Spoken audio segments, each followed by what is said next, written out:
Good evening, ladies and gentlemen. It is 6:35 p.m. and this is the public hearing for the Town of Newmarket Budget Committee for both the school and the town. Let's begin with the Pledge of Allegiance. Pledge allegiance to the flag of the United States of America and to the republic for which it stands, one nation, under God, indivisible, with liberty and justice for all. Thank you very much. Beginning with roll call, myself, Chris Wolf here.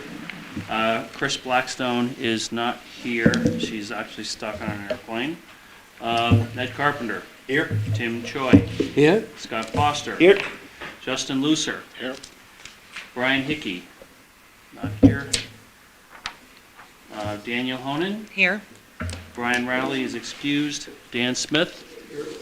And Brian Ward is not here yet. So thank you very much. Okay, so we'll start with opening up a public forum. It is now 6:37. We have plenty of people from the public. Anybody wish to say anything? Okay, thank you very much. We'll close public forum at 6:37. And we will begin with the town. Steve, welcome. Welcome, thank you, Mr. Chair.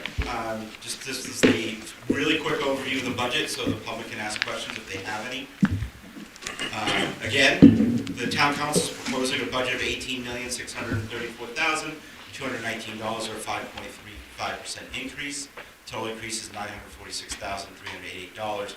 Of that, $748,852 is going to the general fund, which is basically what you think of every department of the town except water and sewer, recreation revolving, and solid waste. $92,000 is going to increase for the special revenue fund, which is the library, the recreation revolving, and the solid waste portion of it. And finally, enterprise funds, which is water and sewer, because they're funded only through the ratepayers, is an increase of $104,830. Just to show what the breakdown is, so 61% of the operating budget goes to the general fund, 27% to the enterprise fund, and 12% to the special revenue funds. Where's the increase going? Human resources, 8%, at $182,923. A lot of it's payroll and fringe benefit costs, retirement's going up, and healthcare increases. We are seeing an increase of 5.25%, which is a contractual obligation of a collective bargaining agreement that was approved by the voters a few years ago, of $115,984 in the police department. Welfare is going up $5,000 for rental assistance. We're just seeing higher rents and more requests for assistance there. Assessing, $11,000 for the assessing software. Much like everybody's home software, nobody owns software anymore. You rent it monthly, and that's what we were informed our assessing software would be going up. Legal is going up by 15%, which is the first time in, I want to say 5 years, we've had an increase. We negotiated with Donahue, Tucker, and Chindler, our law firm, back in 2013 that we have them on retainer. We pay a flat fee of about $100,000. We've done that for a number of years. That actually saved us about $75,000 from the previous year when we had hourly billing for a different firm. So it's a good deal that we have there. Street lighting, we're seeing an increase of 12.7% due to increased electrical costs. The council increased the contribution to the sidewalk repair capital reserve fund by $80,000 in order to do more sidewalks. And finally, there's a $70,000 fire department study. We are going to be studying basically the future of our department. We're lucky right now that we have a number of per diem officers from other fire departments that come in on their days off of another department and cover our community. But we also have a number of volunteers. As everybody knows, volunteers are not out there as much as they used to be, especially the fire service in the middle of the night. We just want to make sure that we're going to be ready for the future, what kind of staffing and what we need to do to ensure that we have 24-hour coverage in the community. For a community of our size, still having a volunteer fire department is very rare. But we're very, as I knock on wood, lucky because the costs are much lower than other communities that have full-time departments. So we're going to study that this year. The next slide is just an estimate only using the data that we have today. So to figure out the tax impact, you take the gross appropriation of $18.6 million, you subtract what we estimate at revenues of about $11 million, then you add overlay, which is what we pay for abatements throughout the year, and then we add the war service credits, and that's the veterans exemptions and other credits that go against individual veterans who tax bills. And so the net town appropriation is $7,971,926. You divide that by $713,850,837, which is an assessed valuation of the entire town. Then multiply by 1,000, and you get $4.65 for an estimated tax rate next year. Here's some financial warrant articles. One thing I did want to let the public know, as well as the budget committee, we still, while we're an SB2 for the budget community, our charter still states that we're a traditional town meeting when it comes to bonds. So our bond public hearing is until after deliberative session. It's a unique thing that we have since we're a charter community, but we are going to be asking for 3 different bonds or loans this year. First, a $100,000 bond for planning and design of the Bay Road Force Main. This loan will be taken out from the state revolving loan fund. We'll have $100,000 forgiveness, so there'll be no impact on the ratepayers or the taxpayers. We're also looking at $5.5 million worth of bonds or notes to replace the Bay Road Force Main and the pump station. We have $2.5 million of potential congressionally directed spending, otherwise known as earmarks, through Congress. We're working with Congressman Pappas' office on that right now. And the remaining amount would be raised through the ratepayers. So again, no impact on the tax rate, but impact on the rates. Finally, for bonding, would be a $1.4 million Cushing Road and Lebanon Drive storm water improvement project. This would have a $360,000 principal forgiveness. It's estimated the rest would have a 7-cent impact on the tax rate in year 1. Finally, as we discussed at the last meeting, we're proposing an amendment to the current police union contract, and it would raise $295,015 in fiscal year 26. This amendment is due to the difficulties in retaining and hiring police officers. The rate of pay for private details will increase $65 per hour through June 30th, 2026. That is covered by companies that request the detail. That has actually already been done. We can do that without going to the voters on that, just as long as you both agree. We are going to replace the term longevity with retention incentive and increase those incentives as well. We are going to do a one-time hourly increase of $7 for patrol officers, $5 for sergeants, and $4 for dispatch, and will take place on March 15th if this passes. The chief will be making up that difference in this current operating budget with vacancies, and the remaining amount will be raised through taxation on July 1st, and that would be a 17-cent increase on the tax rate for year 1. And that is the presentation. Okay. So we had, the Budget Committee had reviewed the proposals of the town's budget, and we held separate meetings dealing with extensive questions on the budget, which have all been addressed by Steve and his team. Any comments from the public? Any questions from the committee? I think one question I would have is that $70,000 for the fire department study. Yes. Can you expound on that in terms of what, the fire department is, like you said, it's small for a community our size. Can you kind of correlate that to surrounding towns? Sure. Size? Perfect example, City of Somersworth is about 12,000 people. We're about 10, so 2,000 population difference. They have a full-time fire chief, 24-hour coverage with 4 firefighters on, 4 fighters off. What you normally have is a 24-hour shift, so 24 hours on, 24 hours off, 24 hours on, 40 hours off for a firefighter, so you usually have 4 shifts in that situation. So 16 firefighters plus a full-time chief and staff, versus we have 2 full-time firefighters that work 7 to 3 in the station and rely on per diems which is basically a firefighter who works in another community on that. When I said the 24 on, 24 off, they're 24 off, they can come work for us, and we pay them to provide us coverage. It's working great, but it's also a competition with other communities that do that. So we just want to look at what, our current structure, everything from, do we have the right equipment? Do we have the right staffing levels? Do we have the right people in the right positions? Do we have the right fees for EMS and paramedic calls? So we want to do a comprehensive study of that department. We've done it for other departments as well. A few years ago, we did a town-wide, I'm blanking on the word, but we did a town-wide study on efficiencies. And at that point in time, MRI determined that not only were we efficient, we were too efficient, but running too close to the bone. And they were concerned about a couple of departments. When we had turnover in the planning community development department, we did a study to see how do we divide the duties, because it hadn't been looked at in a number of years. So we did that, and we created the community development department. So this is just a natural progression of what we're going to be doing. And is it going to be something we fix tomorrow? No, but it gives us a roadmap in the future. Thank you. Sorry. Yeah. Thank you. Any other questions?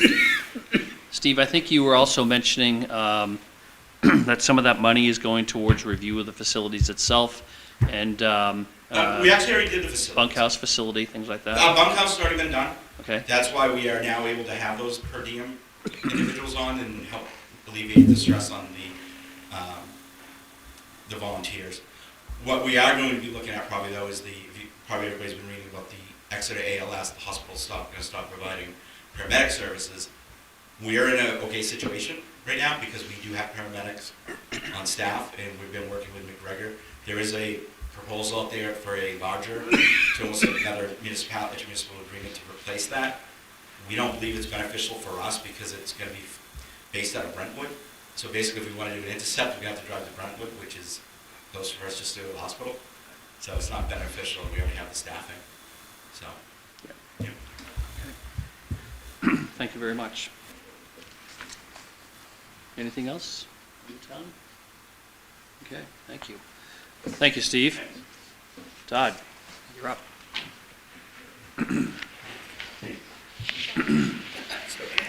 Is this where we ask how your trip was? Right there.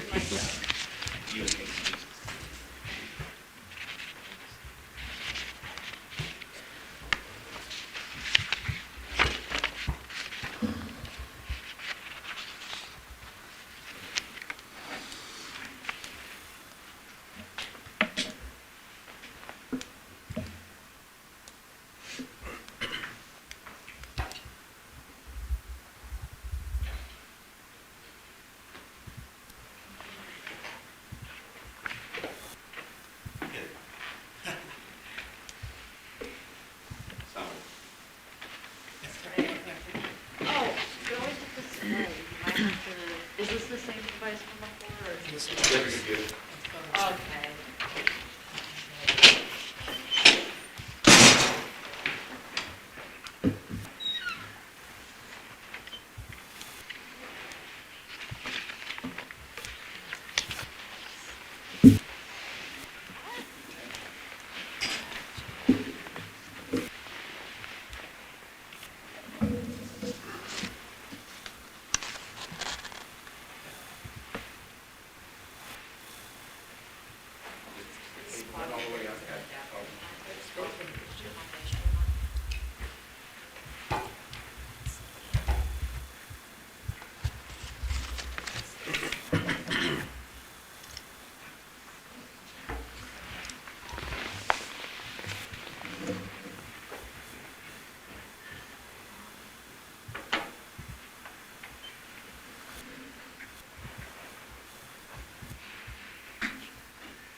I'll just speak from that, if that's okay. I'll just work from a hard copy.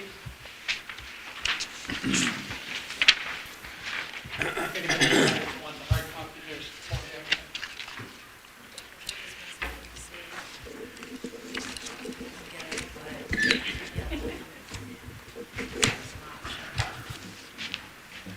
See what I can do. Apologies. No worries. I'll just go ahead and. Sure.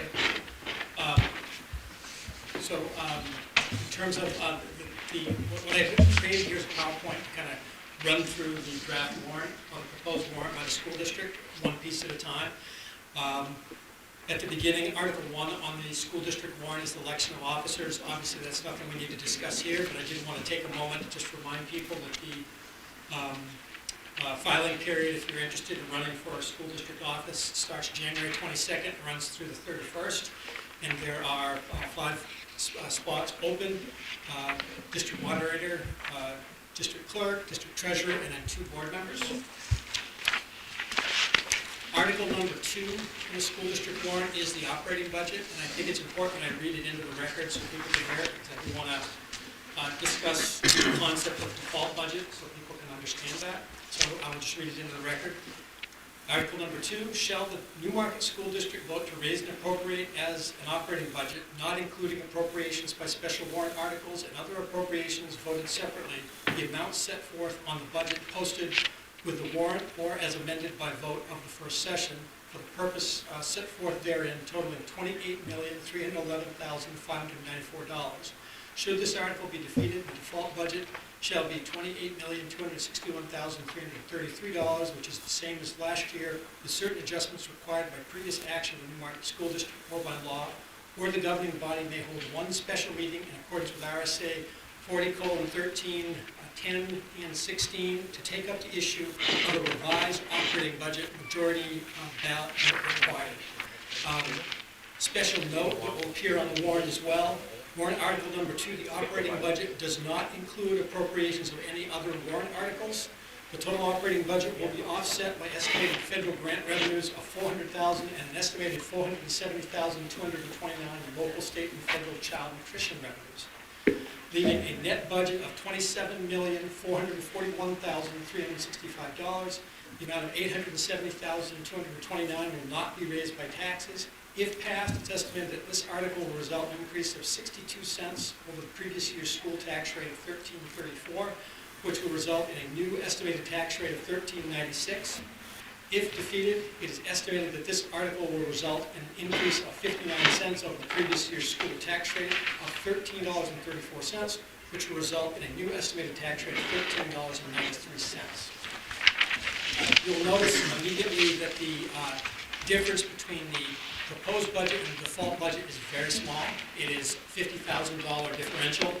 The reason for that is when the board began its budget deliberation process, they were very cognizant of the fact that we had a teacher contract to be negotiated and that we knew that was going to be an impactful contract.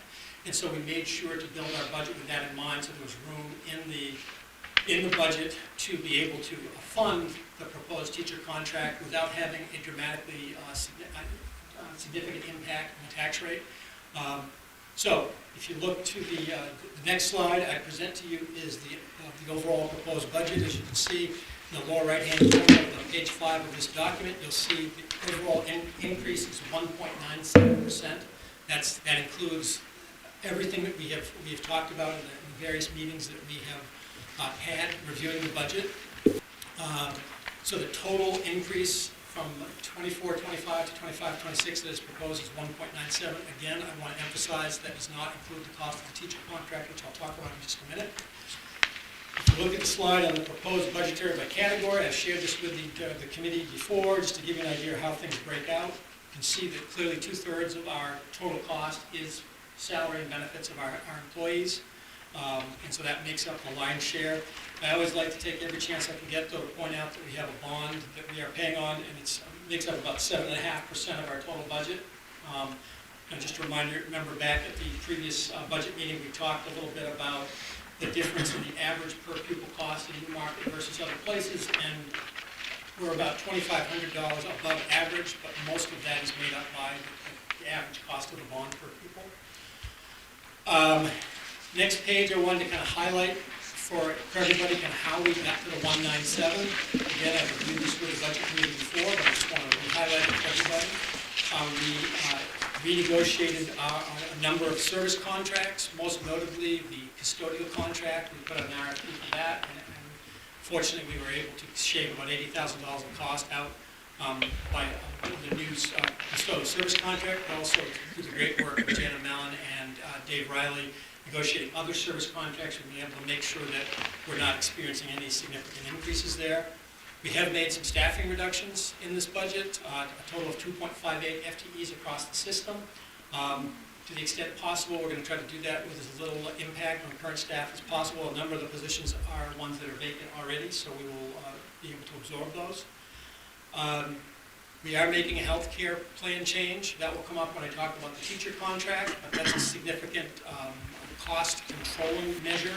I hesitate to say it's a savings because dollar for dollar, it's going to cost us more for health insurance next year than it does this year. But by making the health care plan change that we are making, relative to where we would be had we not made the change, it's a significant savings. So it's important that you understand that, and that is going to impact very substantially. And then the last thing I just want to remind you, the remaining warrant articles that I want to talk about, other than the teacher contract, are contributions to trust fund accounts. And one of the things we're trying to do with this budget is to leverage the balances of those trust funds to be able to budget more close to immediate need, but then make sure that the trust funds are adequately funded so that if we had an emergency that required us to tap in them, we would be able to do that. Last thing I wanted to point out on this particular warrant article is just to give you the historical trajectory of the budget increases. As you can see, in this year's budget, the total increase, which represents 1.97%, is $539,312. And if you look at over the last 5 years, that's significantly lower than we have been previously. I do want to remind you in a moment when I talk about the contract, the cost of the teacher contract will basically bring the total increase up to where it has been for the last 4 years, which is in a 4 to 4.4% range. So that's article number 2. Are there any questions about that?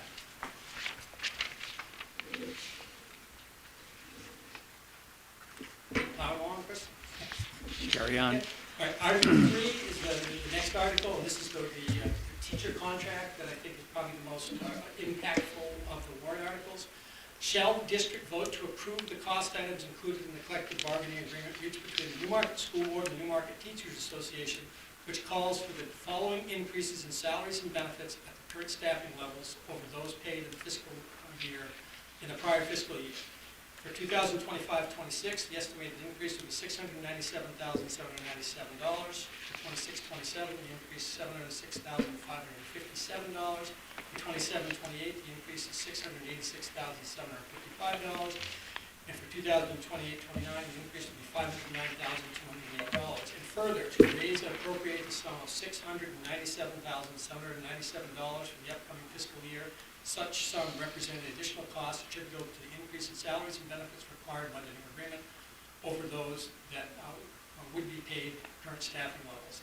The estimated impact of this article would be 41 cents.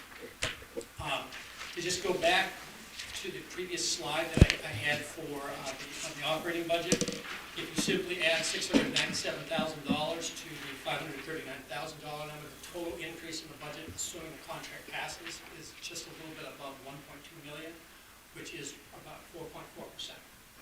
Okay? Things I'd like you to understand about the teacher contract. First of all, the teacher contract represents 109 of the district employees, or approximately 60% of our district employees. So it is by far the biggest group. One of the things we have attempted to do across the system is to take a look at our salaries and make sure we're offering competitive salaries that that help us get and keep good people. So this contract was very consciously taking a look at our surrounding communities and trying to make sure that when we were done, we had a contract that compensated our people well, but not, we're by no means the highest paid district in the region. We're still significantly behind the Portsmouths, the Oyster Rivers, and Exeters, but we are definitely, on a state basis, this puts us in a much better position. It is a 4-year contract. The reason we went with a 4-year versus a 3 years, it allowed us to spread it out a little further and have, you'll notice in the 4th year of the contract, the impact is less, and it allows us to be able to level things off with the idea that after that 4th year, that $509,000 amount is probably more likely to be the future of teacher contracts in the district. It involves a COLA of 3%, which is right around where inflation has been running. The new salary schedule incorporates previously outside of the scale, longevity scale bonuses that were paid and builds them into the scale. In the old contract, there were multiple provisions outside of the pay scale that we had to calculate, and people were compensated amounts in excess of $2,000 or $3,000 or $4,000 that did not show up in the scale. What we've tried to do is to make sure every dollar that we're paying is reflected in the scale. So if you look, a teacher's taught for 15 years, they have a master's degree, the scale reflects what they're being paid. Other aspects of this contract we're particularly happy about. As I said before, this involved negotiating about the health plan, and we are switching health plans from, we're currently a school care Cigna, and we're switching to New Hampshire Interlocal Trust Harvard Pilgrim. To give you an idea of what that means, we were looking at, if we'd stayed with school care, we would have seen an increase of at least 11% and about 18% have we wanted it to cover the GLP-1 category of drugs. With Interlocal Trust Harvard Pilgrim, we're seeing a 6.5% increase, and that already includes the GLP-1. So it's a substantial difference. We're talking $150,000 plus. Beyond, it increases compensation for teachers teaching additional classes beyond full-time. So basically, we have defined anything beyond the 6th period is considered an additional period, and so it raises that from $2,500, which has been the number forever, to $5,000. So basically, you're asking a teacher to take on an additional 15% of a job for $5,000. By the way, we don't do that very often. That's not a common practice. It's only in rare situations that we ask a teacher to teach more than a full-time job. We redefined the workday. You may be familiar, in the previous contract, there was a concept of Wednesdays being early release days, and every Wednesday was structured around PD. This contract completely negotiates the language around that out and defines the teacher workday as a full 7.5-hour day, with the idea that there are also other professional responsibilities that teachers are expected to have. And then lastly, probably one of the big things was we really are trying to build a professional culture that is collaborative in nature. And so we've built into the contract multiple collaborative groups that will hopefully invest teachers in improving work conditions and working to improve situations in the district. Those committees, we have an employee handbook committee that's going to be a standing committee. We have a health benefit committee that will be a standing committee. And we also have a teacher curricular, co-curricular stipend review committee that will take a look at stipends every year to make sure that they are appropriate and fair. So that is the result of the contract negotiation. Any questions about Article 3? This is, you said it's about 109 employees involved in that group? What portion of this increase would you say is related to salaries, and what portion is related to benefits?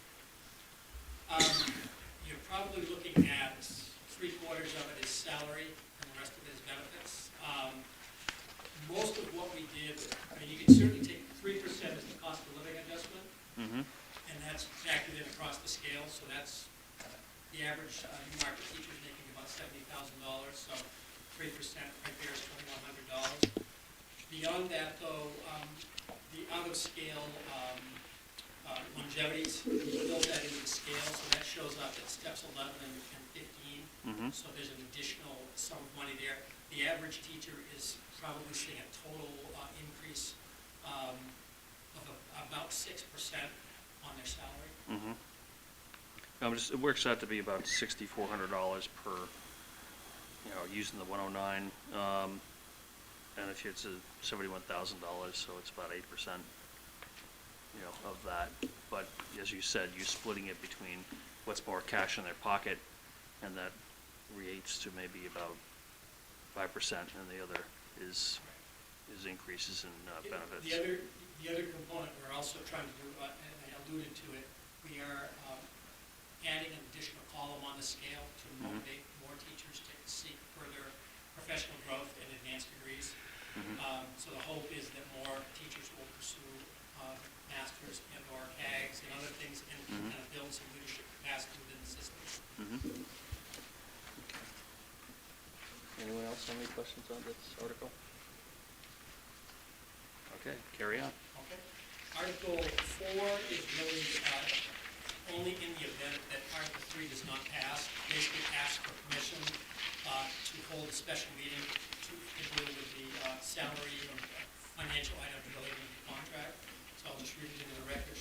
Article 4, shall the school district, if Article 3 is defeated, authorize the governing body to call one special meeting at its option to address Article 3 cost items only, majority vote required. And that's a standard thing you do whenever you have a collective bargaining agreement on the docket. Article 5, this is similar to the article that we proposed last year. It's from the CIP Reserve Fund. Shall the district vote to raise and appropriate $200,000 to be added to the School Improvement Capital Reserve Fund previously established for the purpose of improving, expanding, maintaining, renovating, furnishing, and equipping school buildings, and further to authorize the use of this amount from the June 30 fund balance available for transfer on July 1. No amount to be raised from taxation, majority vote required. This recommendation is in accordance with the School District Capital Improvement Plan 2025 to 2043 approved by the Newmarket School Board on August 1st, 2024. The estimated tax impact of this article is 0, majority vote required. And this, by the way, last year we did not present this warrant article this way. We actually did it as an appropriation, so there was a tax impact. We're not doing that this year, so there is no tax impact for this. It would come out of the year-end fund balance. So just a couple of quick things about the capital improvement plan. We have a 20-year capital improvement plan. Through that process, we identified $4.9 million worth of capital needs over the next 20 years. By putting aside $200,000 a year over that time, it'll make sure the money is available, and we'll be able to maintain those things without coming back to the voters for more money.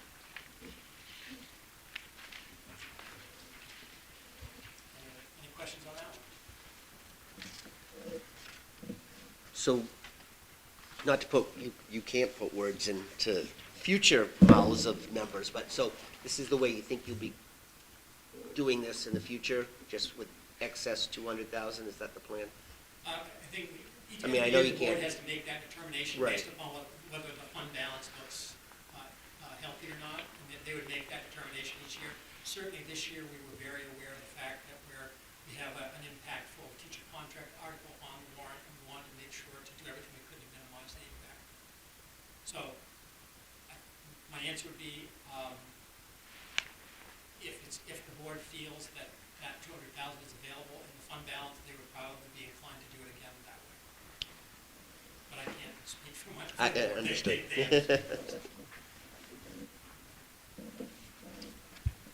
That's that. Yep. Okay, moving on to the last article, which is Article 6, Special Education Trust Fund. Shall the district vote to raise and appropriate $65,000 to be added to the Special Education Trust Fund previously established to meet the cost of unanticipated special education expenses, and further authorize the use of this amount from the June 30 fund balance available for transfer July 1, no amount to be raised from taxation, majority vote required. The estimated tax impact of this article is 0. So basically what we're trying to do is, as I talked to you at great length the last time I was here about the potential for out-of-district placement costs and unanticipated special education costs to come up. The intent of this fund is to maintain a fund balance so that when we have significant unanticipated expenses regarding special ed, we can tap into it. For FY'26, the total budget for out-of-district placement is $1,159,227.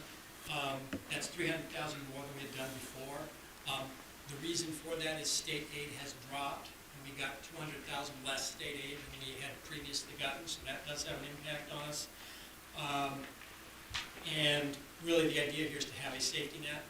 With this deposit in that account, and with the interest that I learned earlier this afternoon we earned in this fund, the $65,000 will put us right at about $425,000, which is roughly where we want to be, and that we basically are trying to have the average cost of a low, a middle, and a high-end out-of-district placement in that fund, which 50, 125, and 250 adds up to 425. So that's the goal of what we'd like to do. So with that, I'd be happy to take any questions on Article 6.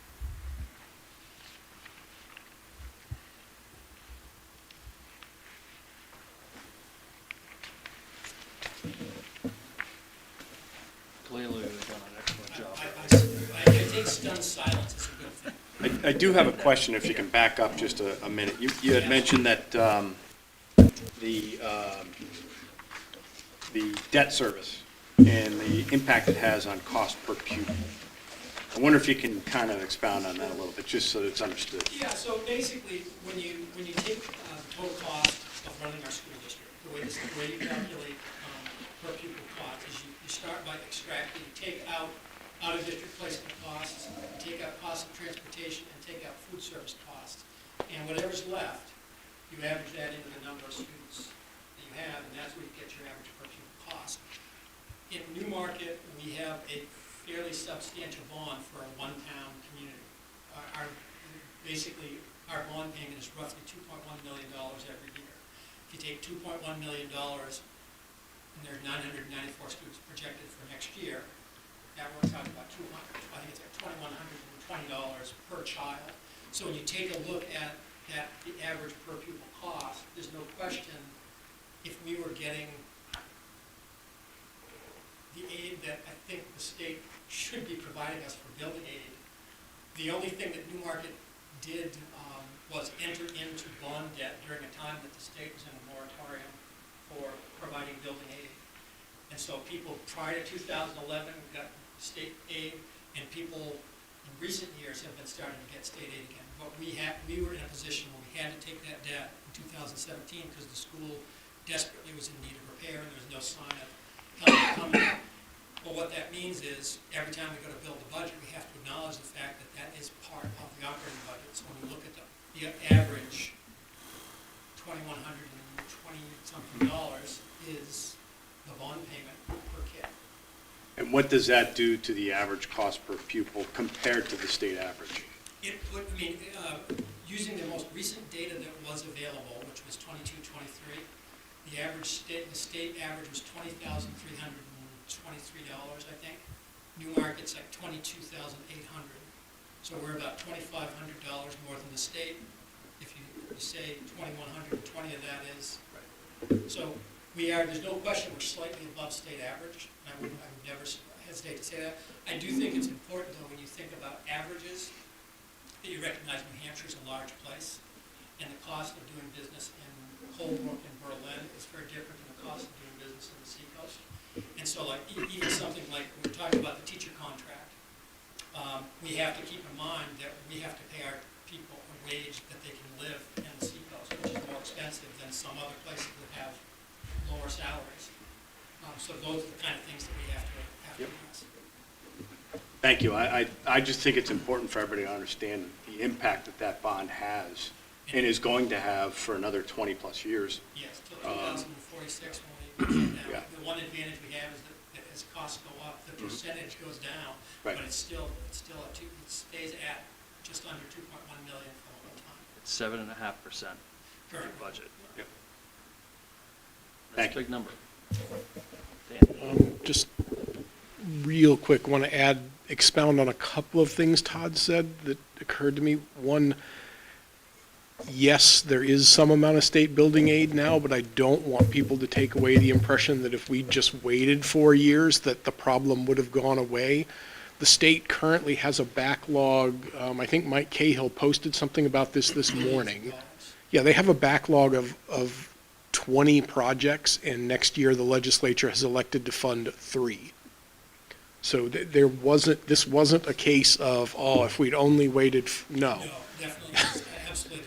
Thank you for saying that, Dan, because that absolutely is not the case. I mean, the fact is, in 2017, when the decision was made, there was no real hope, and even now, we're talking, billions of dollars in unmet building aid that is out there, and they're only funding 10, 15, 20 million of it. It's a drop in the bucket compared, and we would not, because Newmarket is not considered a needy community, they've typically targeted what they perceive to be needy places, and we definitely would not. I would say on the plus side, we have been, when we have applied for grant aid to do security upgrades in our buildings, we've been very effective at getting that. So we have gotten a few $100,000 through that, but yeah, building aid, yeah, we would not be on the list even if we waited. And then the second thing is, Todd mentioned earlier that when you calculate per pupil costs, there are certain things that you take out, the out-of-district placements, the transportation.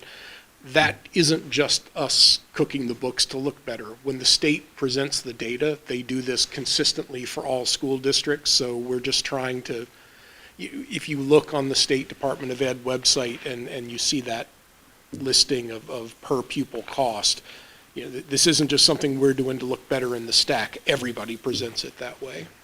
Yeah, So- I mean, the theory is, and it's only theory because it's never been reality, the theory is CAD 8 is supposed to cover the cost of your out-of-district placements. There's supposed to be a state aid covering SST costs or career tech costs. And so really, and transportation is a highly variable thing depending on whether you're a rural or a district or not. But the theory is there's supposed to be money to balance that off, but it never has existed, so. Right. Okay. Okay, and I Thank you. apologize that the technology didn't work. I was here this afternoon with Tim testing it. It worked at 2:30, and then I went to sleep and wake up. So It worked last time. Okay, anybody else for any questions? Anything left for Todd and his team? Thank you very much. Thank you. Okay. So let's move on to approving the minutes. So we have two sets of minutes to approve.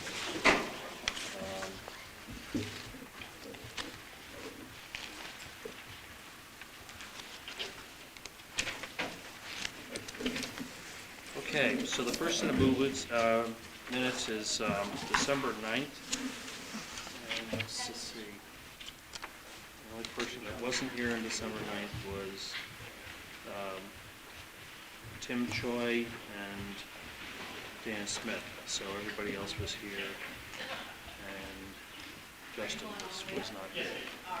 Okay, so do I have a motion to approve the minutes of December 9th?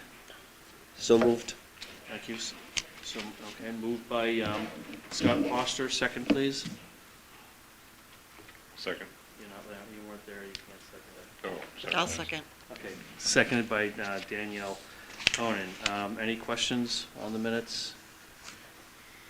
Okay, no questions, okay, all in favor of approving the minutes as presented? Aye. Okay, the minutes are approved, thank you. Any opposed? Okay, great.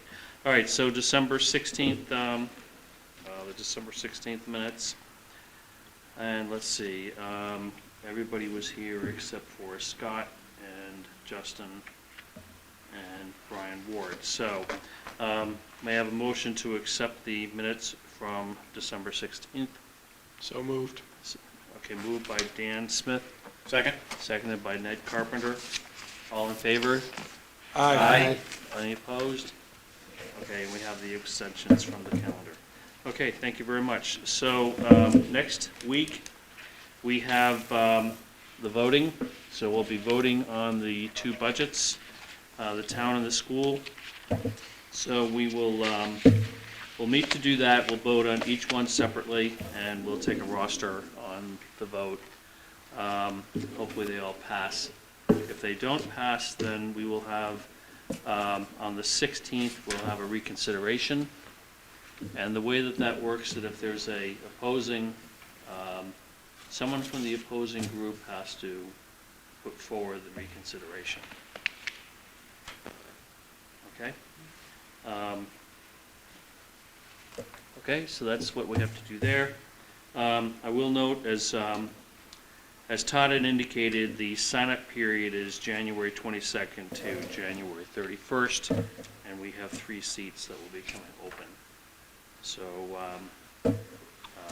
let me know what your thoughts are for yourself, and we'll see where we are from there. Okay? All right, thank you very much. And how about a motion to adjourn? I motion to adjourn. Moved by Ned Carpenter, seconded by Justin Lucer. All in favor, say aye. Aye.